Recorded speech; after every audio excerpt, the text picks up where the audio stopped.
என்ன தேங்காய் எல்லாம் நல்லா காய்ச்சிருக்கும் போல தெரியுது. தாமே தாமே இங்க என்னடா பண்ற?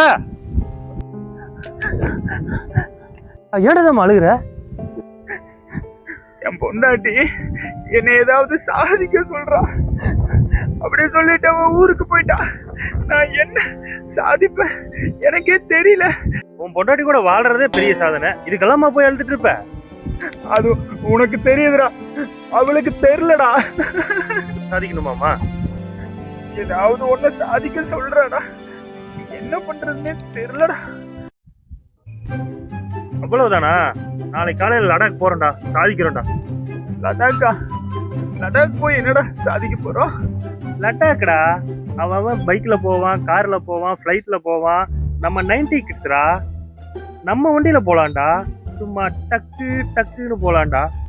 அது எப்படா டக்கு டக்குன்னு போறது? பத்தியில நீ ஏன்டா கவலைப்படுற? நாளைக்கு காலையில 9 மணிக்கு ரெடியாரு, நம்ம சாதிக்க போறோம். இந்த உலகமே நம்மளை பார்க்க போகுது. உன் பொண்டாட்டி உன் கூட வந்து வாழ போறோம். அப்படியா? நாளைக்கு நம்ம சாதிக்க போறோமா?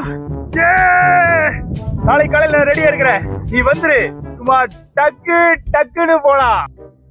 ஹாய் ஃப்ரெண்ட்ஸ், இப்போ நாங்க வந்து பாத்தீங்கன்னா லடாக் கிளம்பிட்டோம். இப்போ என் ஃப்ரெண்டு வந்துருவான்.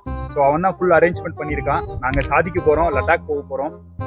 எப்படின்னா நாங்க 90 கிட்ஸ் மாதிரி போக போறோம். சும்மா டக்கு டக்குன்னு போக போறோம் ஃப்ரெண்ட்ஸ். ஸோ இப்போ இருந்து நாங்க லைவ் போட போறோம். ஸோ எல்லாமே நீங்க பார்க்க போறீங்க. ஸோ நாங்க லடாக் போய் அவ்வளோ என்ஜாய் பண்ண போறோம் ஃப்ரெண்ட்ஸ். வாங்க, சர்ப்ரைஸா நம்ம போட்டோட போறோம் ஃப்ரெண்ட்ஸ். எனக்கு முன்னாடியே ரெடி ஆயிட்டு போல் இருக்குது. குச்சி இப்படி போலாம். குச்சியா? இருக்குடா குச்சி. இதை வச்சுட்டு எப்பறா நம்ம லடாக் போக போறோம்? நம்ம 90 கிட்ஸ் இல்ல, இதை வச்சு தான் டக்கு டக்குன்னு போக போறோம். என்னது? இதை வச்சுட்டு டக்கு டக்குன்னு எப்படி எப்படி போறது? குர்ரா குச்சிய, நம்ம 90 கிட்ஸ் வண்டி நிக்கிது போடுறான். பாவி, சின்ன வயசுல டிவி ஸ்டைல் ஓட்டுவோம், இதோட கார் டயரா இருக்குது. ஷூட்டிங்க்கு இதாடா கிடைச்சது. எடற வண்டி போலாம்.